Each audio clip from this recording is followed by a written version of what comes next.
खबर दौसा से है, जहां आईटीआई संघ ने मुख्यमंत्री के नाम जिला कलेक्टर को ज्ञापन सौंपा। ज्ञापन में बताया गया कि निजी आईटीआई में विद्यार्थियों की भर्ती सरकारी सिस्टम से होनी चाहिए, जिस तरह एसटीसी और बीएड में टेस्ट के द्वारा भर्ती होनी चाहिए, जिस तरह आईटीआई में भी टेस्ट के द्वारा भर्ती होती। और वही सरकार निजी आईटीआई की ओर ध्यान दे। निजी आईटीआई के प्रदेश अध्यक्ष सुभाष चंद्र बोहरा ने कहा कि वही आईटीआई को अपना महत्वपूर्ण स्थान मिल सके। यदि आने वाले समय में सरकार हमारी मांगों को नहीं मानती है तो एक बड़ा आंदोलन करेंगे।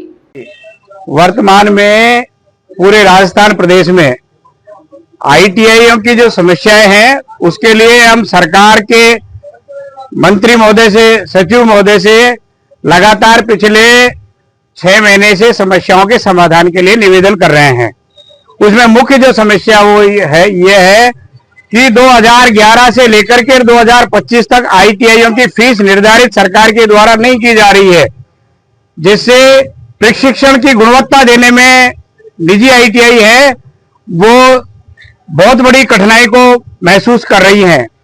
हम चाहते हैं कि सरकार द्वारा और निजी आईटीआईओं की फीस को निर्धारित किया जाए।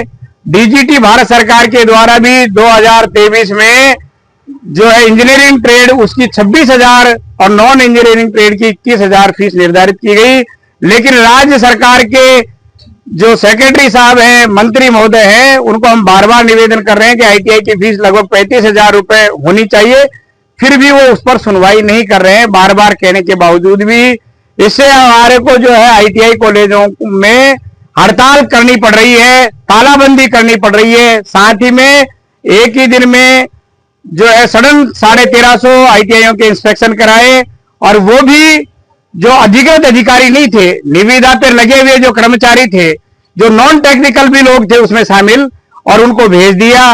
उन लोगों ने जो तथ्य थे उसके एडवर्स रिपोर्ट दी, यानी जहां संस्थाओं में उनके साथ बच्चों के फोटोज हैं और संस्था के फोटोज हैं, उसके बावजूद भी उन्होंने ये जो अपने निरीक्षण रिपोर्ट है उसमें ये लिखा कि संस्थान बंद मिले।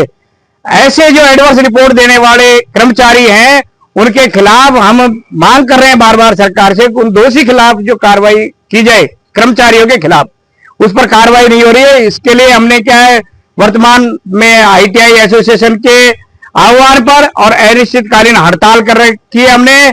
हम चाह रहे हैं कि हमारी मांगों को जो जायज मांगे हैं, सेंट्रलाइज एडमिशन किए जाए, बीएड और एसटीसी की तरह एडमिशन प्रक्रिया हो, और हमारे को सरकार एडमिशन लेकर के बच्चों को दे, ऐसी हमारी सरकार से मांगे हैं।